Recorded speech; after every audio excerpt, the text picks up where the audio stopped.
Ассаламу алейкум ва рахматуллахи ва баракату. Қадірлі көпшілік қауым, оразамыз қабыл болсын. Алла тағала осы оразамызды сыйы райан жәннаттарына алайық, ораза ұстап шығуымызды нәсіп етсін. Раббым Алла тағала осы бәрімізді өзінің рахымына, мейіріміне бөлесін. Негізінде ана хадис жөнінде айтылады, басы 10 күн, ортасы 10 күн, басы 10 күн Алланың мейірімі, ортаңғы 10 күн Алланың кешірімі, соңғы 10 күні тозақтан құтылу деп айтатын жөнінде хадистерде сол иснадында не бар дейді ғалымдар, әлсіз жер бар дейді. Сондықтан негізі хадис пайғамбар басқа хадистермен дәлелденген уақытта былай болу керек дейді. Алла тағаланың мейірімі 30 күн бойы ораза бойы Алланың кешірімі, ораза бойы Алла тағала тозақтан өзінің құлдарын құтқарады деген айтылған дұрыс дейді. Неге десеңіз, Алла тағала мейірімі сондай жауып тұрған ай ғой бұл.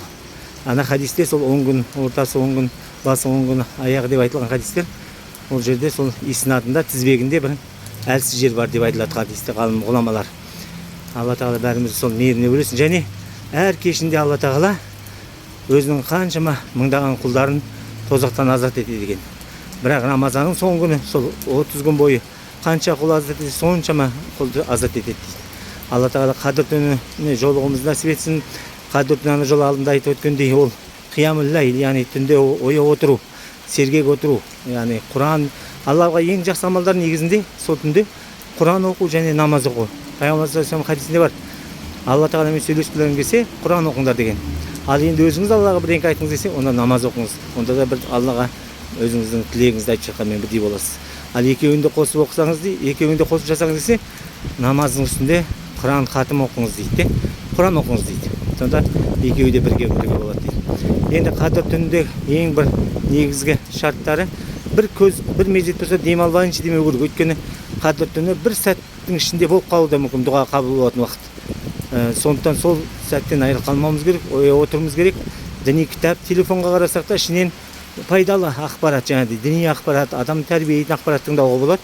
Ал басқа дүниеви нәрсені қызықтап отыратын емес, намаз оқып, таспих тартып өткізетін сондай бір Алланың мейірімі жауып тұрған кеш, сол 1000 айдан да хайырлы деген сөз, 1000 айдан да артық деген сөз.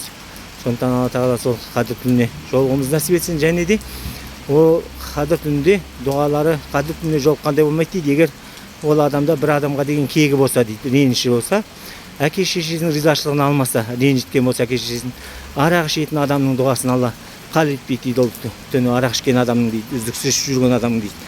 Одан кейін бір адамға қызғанышы бар адамның дұғасын қабыл етпейді дейді. Сондықтан бір адамды ренжіткен болса кешірім алып, бір адамға өзінің бойымызда қызғаныш болса, ол адамға деген сол қызғанышты кетіру үшін жаңағыдай ол кісіге дұға тілеуіміз керек екен шын жүректен.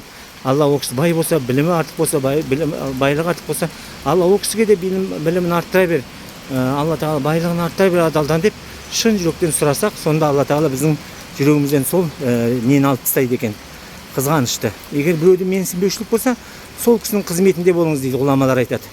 Сол кісінің барып бір дәрет суын дайындап беріңіз, қолына жаңағыдай орамалын әкеп, сондай бір қызметін істеп жеріңіз дейді. Сонда сіздің бойыңызда сол дерттен арыласыз дейді.